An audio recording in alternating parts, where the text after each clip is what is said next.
we may help them by our love and our care for them and by our own composure. May all who are ill know that you, O God, are with them, comforting them and reinforcing their will to get well. May their affliction soon be ended. May they return in health to family, friends, and community. May it be your will, eternal one, our God and God of our ancestors, speedily to grant perfect healing, both of body and mind, to all who are sick. We praise you, O God, the source of healing.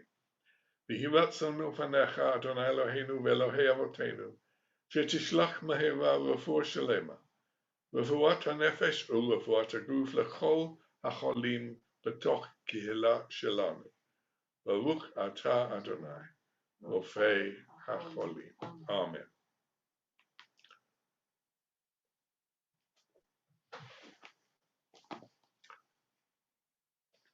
Could you stop the screen share now, please, Adrian? Just say a few words. You'll have noticed that sitting beside me this evening is not Fiona. Invited me in. You make it sound like you're going to make some big announcement about a change in your life, but that's I'm just here for the evening. One of the reasons is that the chairman of our synagogue has just been receipt of a great, very generous offer from a very wealthy, large foundation, donating to ELELS £1 million in memory of the family name. And so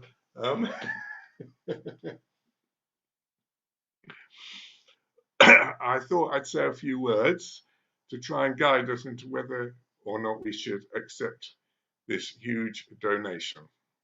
Bang. Many of us will also have been watching the BBC, I think, or was it BBC ITV? I'm not sure.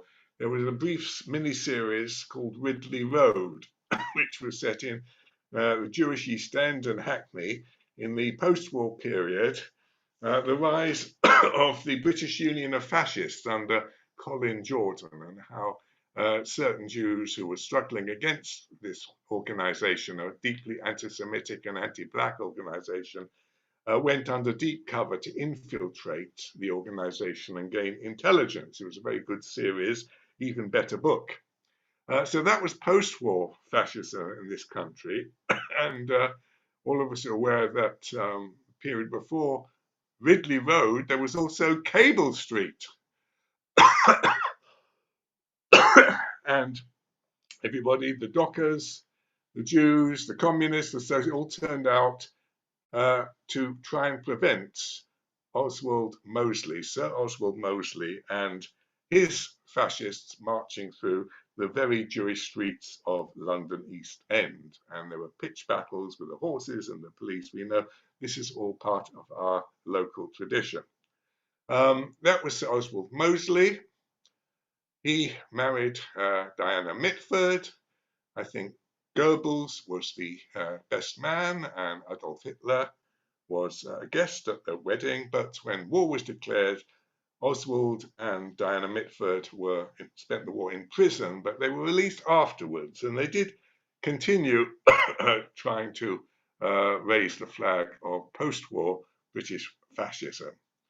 So the question, as I'm sure everybody will know, is whether Oxford University, as a university, and individual Oxford colleges should have accepted a very large donation from a Mosley family trust. So Oswald is long dead.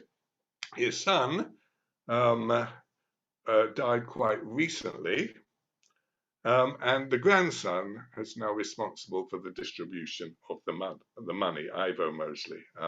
Max Mosley, as you know, when he was a young man, he was active with his father in the fascist movement, but then he separated himself, and he continued to be very active and raised a lot of money in motorsport and motor racing.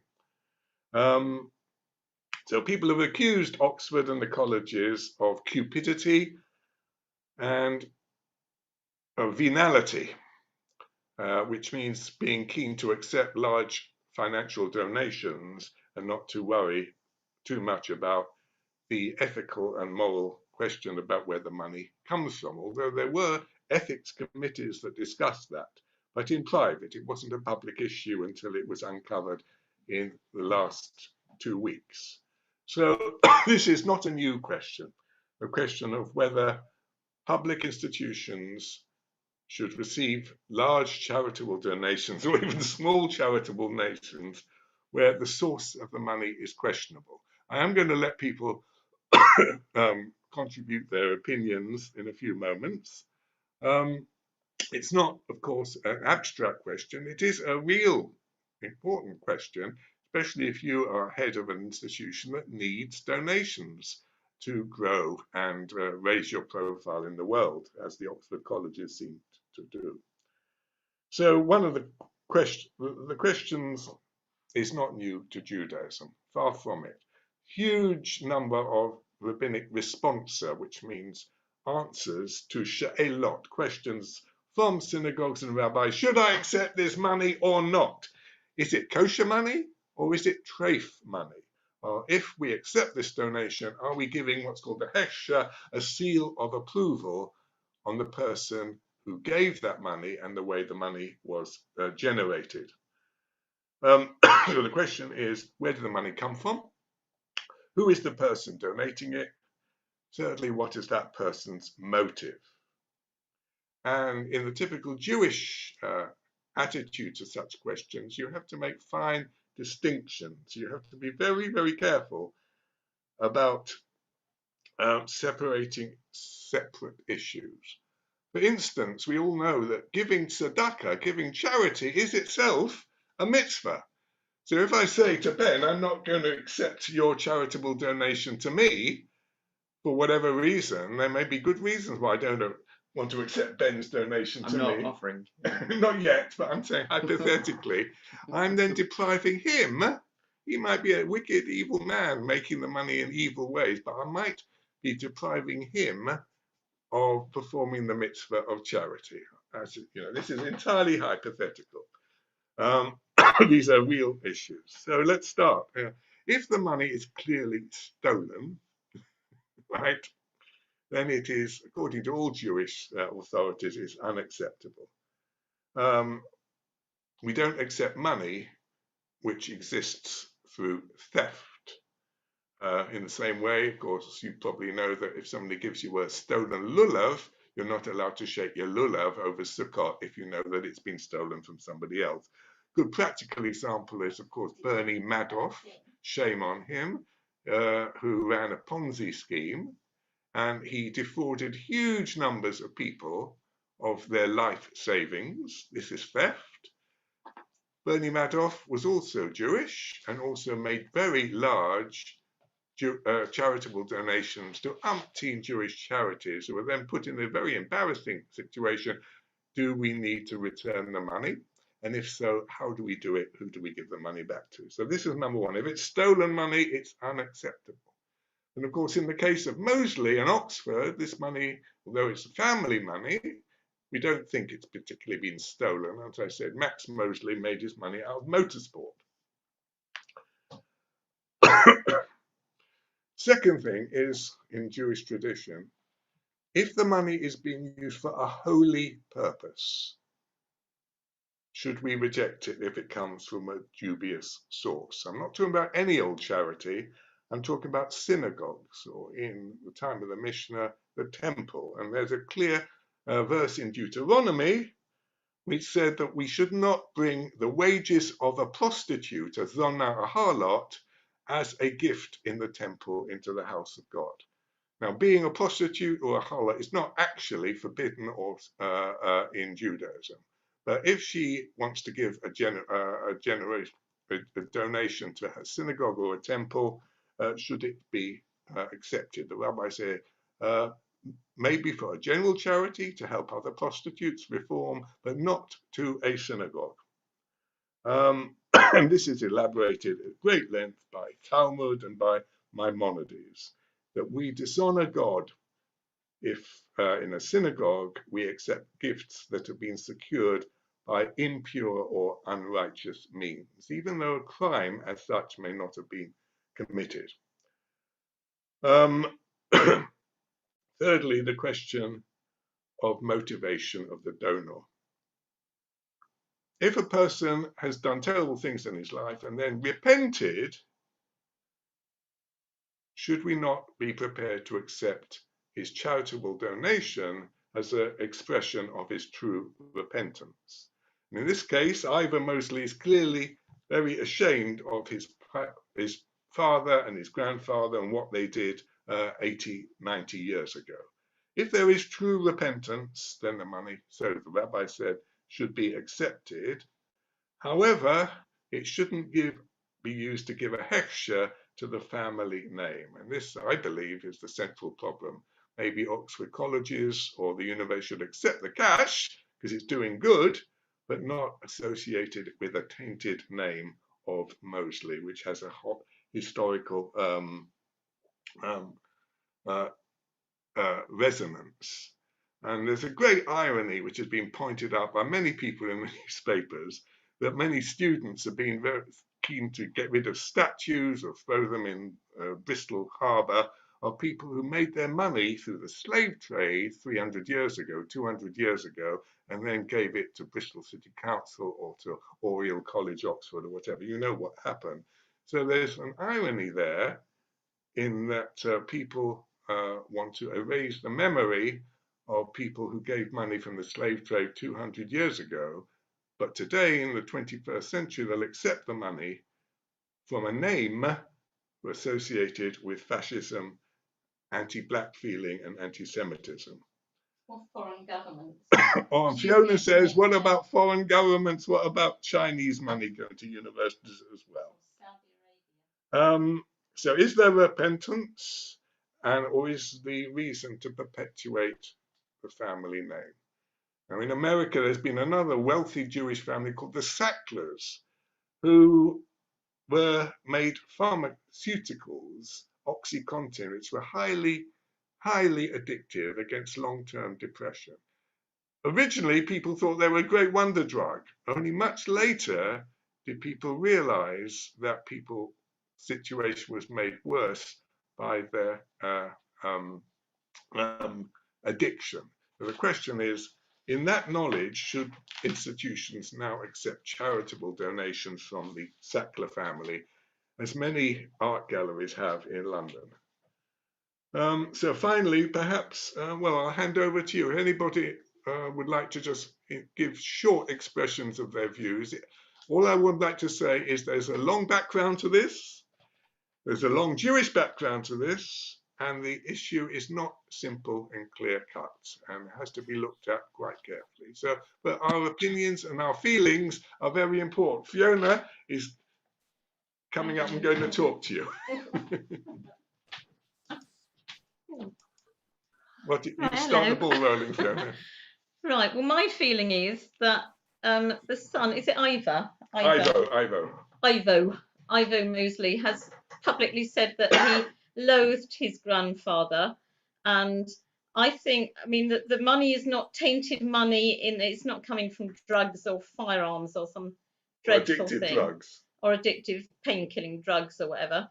So if he feels that he wants to make restitution and do good with the money, I think it could be given anonymously. The highest form of charity in Judaism is to give to give it anonymously. My final words. I mean, one of the things it said in the paper is that Jewish students wouldn't particularly want to be taught by a professor of the chair of Mosley. The Mosley professor. The Mosley professor, or go into a building with, you know, the Mosley building, which I can quite understand.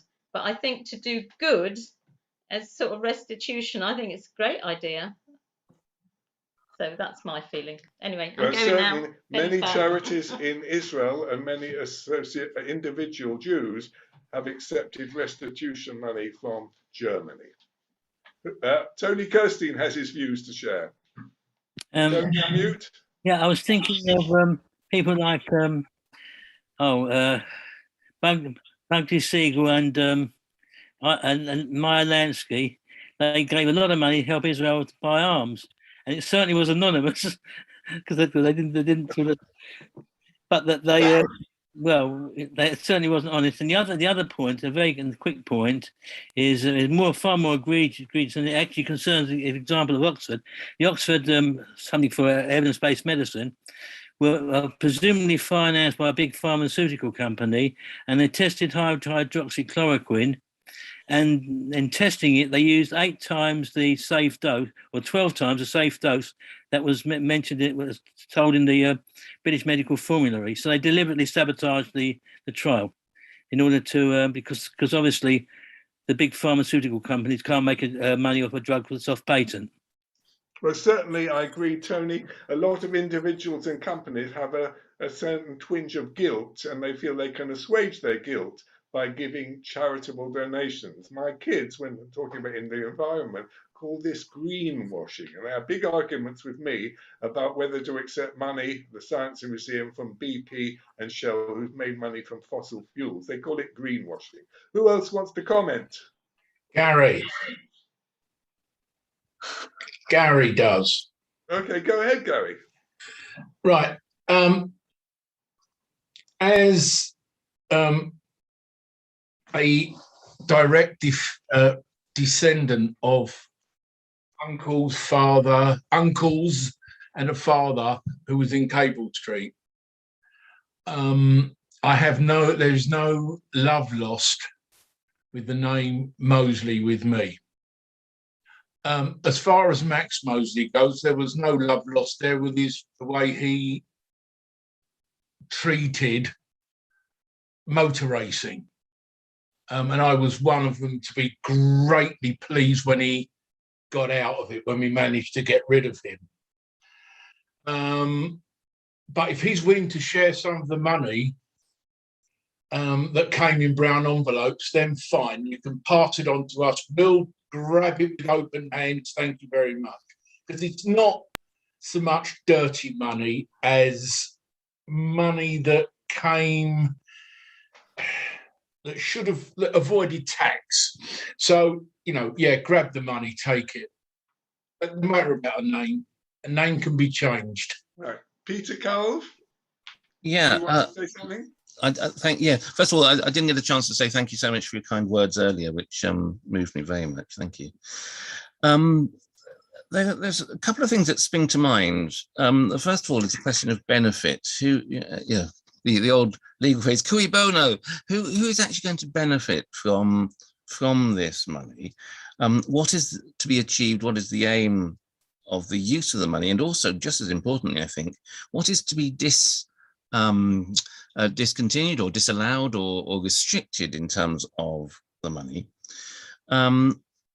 Max Mosley, yes, I never particularly liked him, and one shouldn't speak ill of the dead, but I do feel that he pursued financial interests because he felt, I think, that his pursuit of his father's legacy wasn't going to achieve the financial dreams that he eventually achieved. His personal and private life was something that perhaps one shouldn't comment on, because perhaps all of us have dark sides and dark shady areas in our lives. But his attitude towards women in particular, I think he saw them, from what I understand, he saw them very much as objects, and I find that horrible. And lastly, I can't read my own writing. His use of, oh yes, and lastly, of course, the grandson. I mean, we are talking now 2 generations along, and there are many examples of grandchildren who certainly don't reflect or agree with the value of their grandparents, and in some cases never even knew their grandparents. So. But as Gary's just mentioned, the name itself mostly is associated horribly with some terrible things, and that's the one thing that can be changed. The question is whether the traceability of the money and so on. I don't know. I'm not an accountant, as Ben has heard me say before. But that's my contribution anyway. Thank you very much, Peter. Any more? I think Mel, we'll say you're the last one, Mel, okay? My father was also at Cable Street, but from when I was 13 until I was 17, I had a friend of mine who we went everywhere together. I went into his house, he came into my house. And when I was 17, my friend's father took me out for my first driving lesson. And when he got back to my house, I said, well, come in, Jim, you've never met my parents. And he came into my house and sat and was having tea. And my father kept looking at this guy and saying, I know your face from somewhere. I don't know where, but I never forget a face. And my father was very persistent about this during the evening. And eventually, my friend's father looked at my father and he said, I'll tell you, Barney, he said, when I was young and silly, he said, I was Oswald Mosley's bodyguard. And I was his friend and didn't know. And this guy was the nicest guy you would ever come across. He had changed completely. Absolutely changed. And my personal opinion is things can change. We should accept this money. And I would obviously say that as an ex-treasurer. Thank you so much, Mel, and the other people that have contributed. I think we've all seen that this is not an easy issue. And as I said, this has been dealt with enormously in Jewish texts over a very long period. It's not a new issue. And as Fiona said, in the very first thing she said, one of the solutions would be if the money was given anonymously. And the second thing, according to various rabbis, is if there has been questions about the way money was made in the past, then maybe the money should be donated to make restitution in the present to the evils of the past, which is why many people accepted restitution money from Germany, although in the 50s there were huge arguments in Israel about whether the new Israel should accept restitution money from Germany or not. So when I'm thinking about this weekend of Jewish Women's Aid and hearing about Max Mosley's attitude to women, maybe we wouldn't worry so much if he made restitution by giving a large donation to Jewish Women's Aid. Or in the case of the Mosley money, correcting the wrongs of the past to help people fight against contemporary anti-Semitism, fight against contemporary racism, which perhaps might make it more acceptable. I mean, after all, I'm not sure how many Oxford colleges need extra millions in this way. So the main thing is which one of us actually knows where our parents or our grandparents or grandparents' money came from? We don't know. And who knows where money comes from over the generations. We'll continue now, please, with the Aleinu.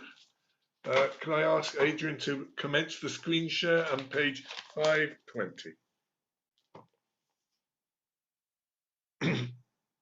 Is it possible for you to enlarge the text slightly, Adrian? It's quite small for people. Blow it up, blow it up, blow it up. Thank you.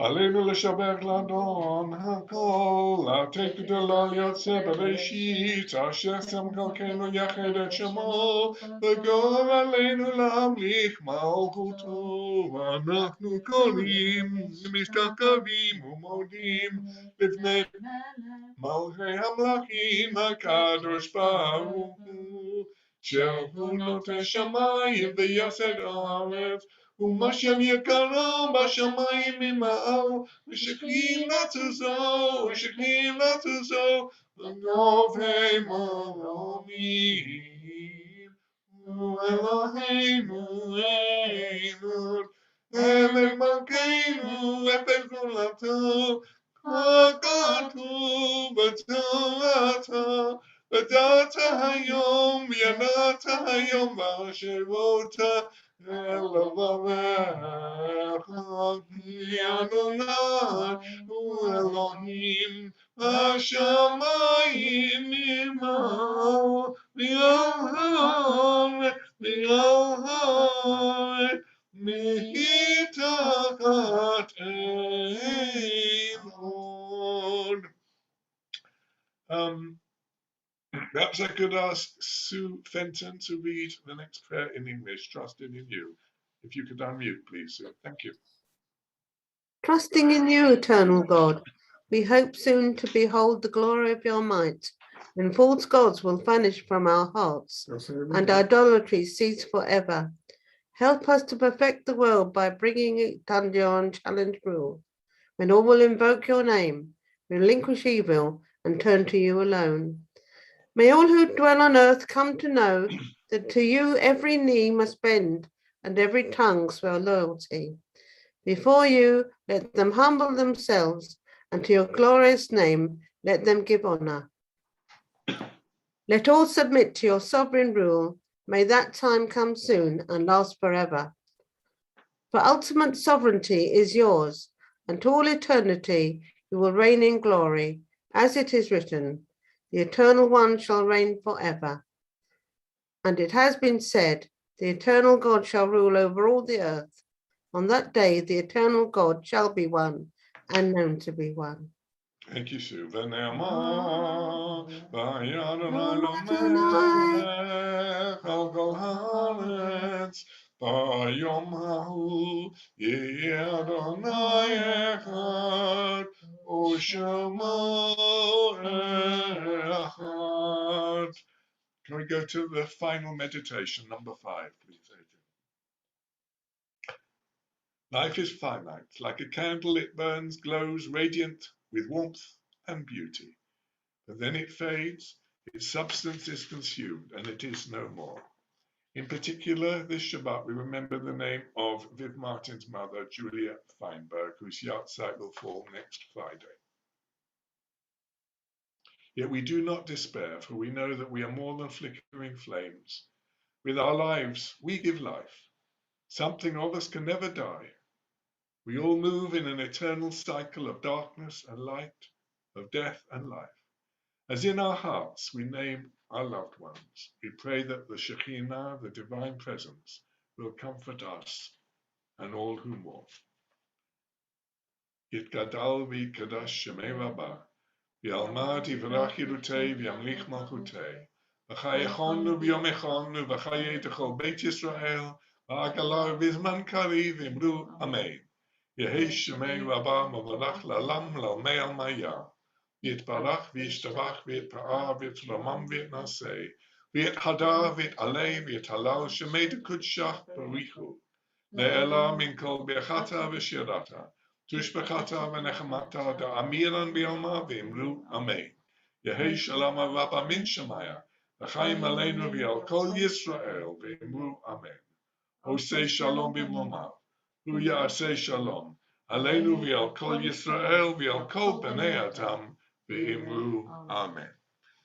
Now I'll hand over, could I ask Ben to unmute himself and share the announcements? We've got a question first from Paul. I don't know who meant to put his hand up. Sorry, unfortunately, my brother Stephen passed away 12 years ago, and he's been missed out of the list. Thank you, Paul. If you could let the office know, it'll be added to the list. Okay, The office does know about it, and it's my brother's 12th. It's 12 years ago. It's been missed out. I'm sorry. Wish you long life. Wish you long life. Thank you, Paul. Yes, I'll make sure that's added for tomorrow as well. I know Merle's going to speak as well. Did you want Merle to speak first, or is Merle going after me?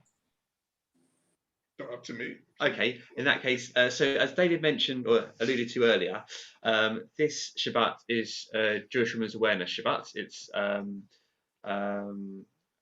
Shabbat during the year when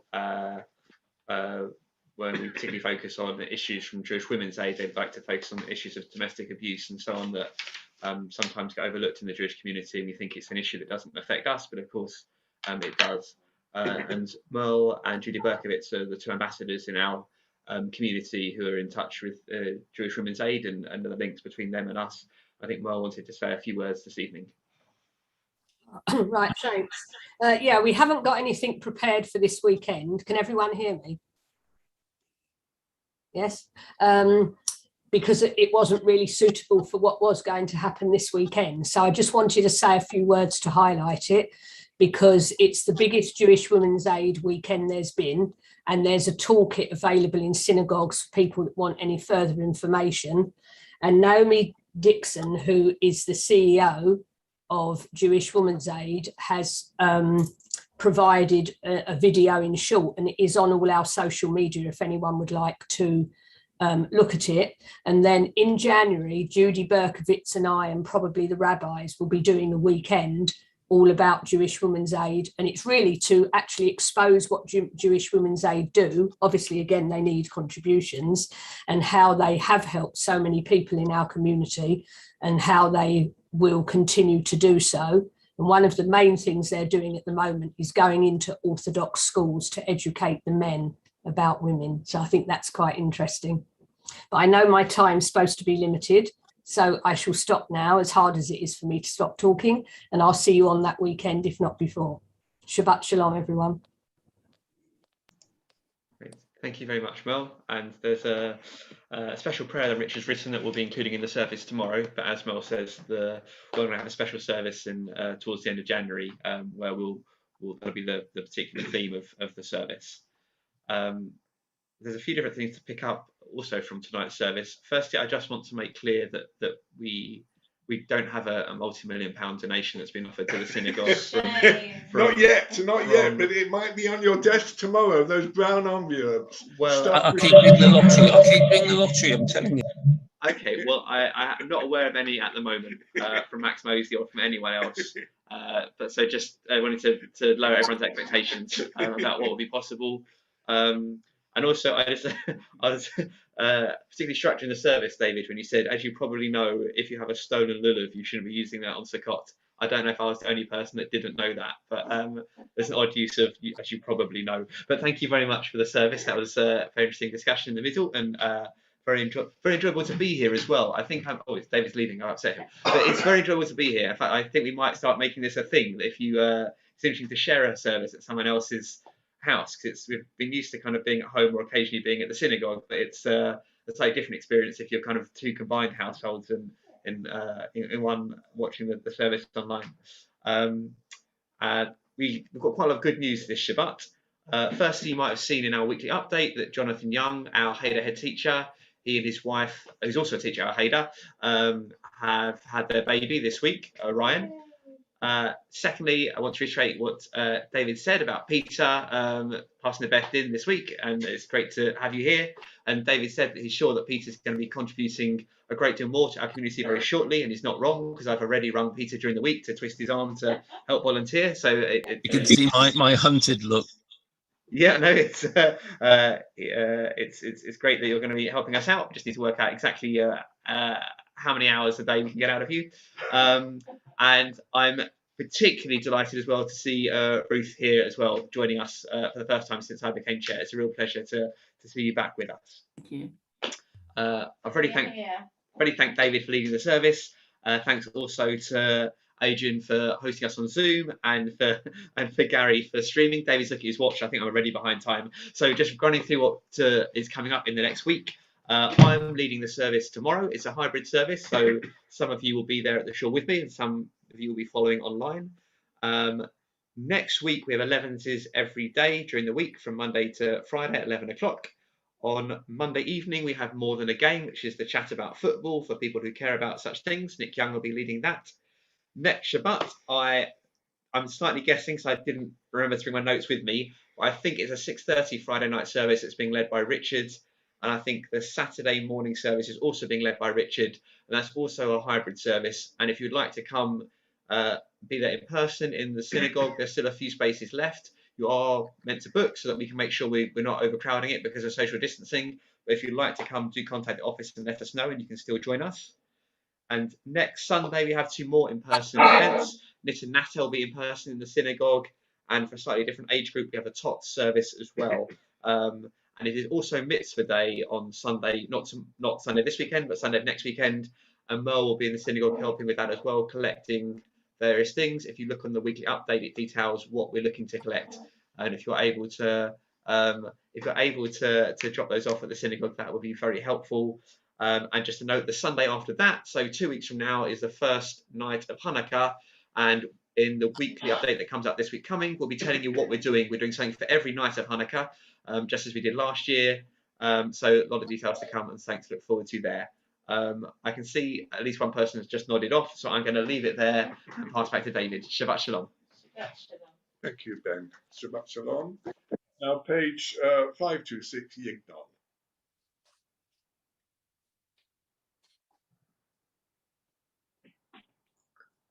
Please join in.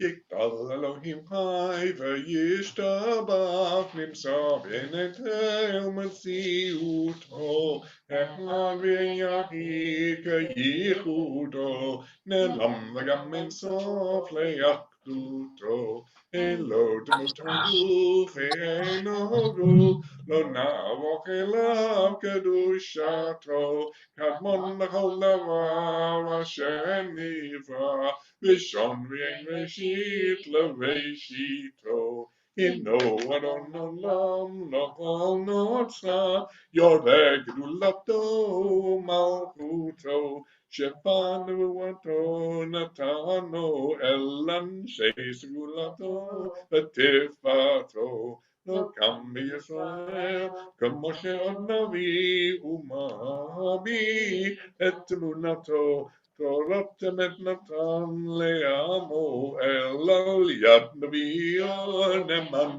ביתו לא חליפה אל ולא ימי דתו לעולמי לזולתו סופר ויודע סתרנו מביט בסוף דבר וקדמתו גומר לאיש חסד גם יפעלו נותן לרשע כבשעתו ישפוך לגץ ימין על כל בשר רוחו לפדות מחכה קץ ישועתו חיי עולם נטע בתוכנו ברוך עבדי השם תהילתו חיי עולם נטע בתוכנו ברוך עבדי השם תהילתו.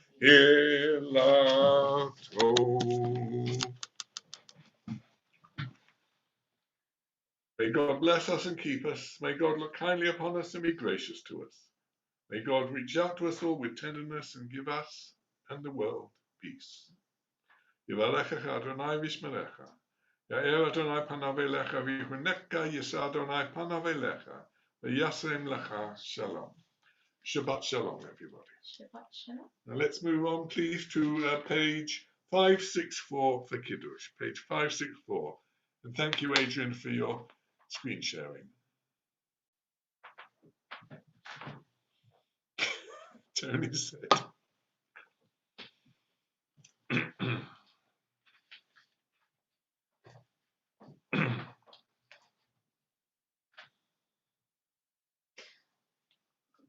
Baruch atah Adonai Eloheinu melech haolam borei beri hagaferen. Baruch atah Adonai Eloheinu melech haolam asher kiddushanu b'mitzvotav v'ratzavanu v'shabbat kodsho v'yamav v'ratzon hilkilanu shekara l'maseh b'reishit ki hu yom tefila l'mikra'ei kodesh Letziat Mitzrayim, Kivanu v'chatra, Yotanu kidashta mikol hamim, V'shabbat kodshecha b'ahava u'ratzon, Ivlatanu. Baruch atah Adonai, Mekadesh HaShabbat. Amen. L'chaim. Over to you.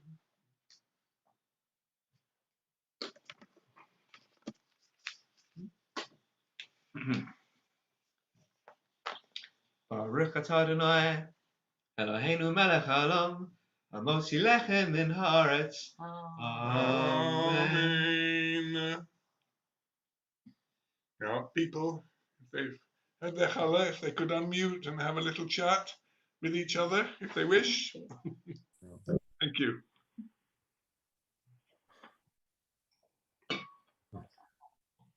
Shabbat shalom, everyone. Shabbat shalom, everyone.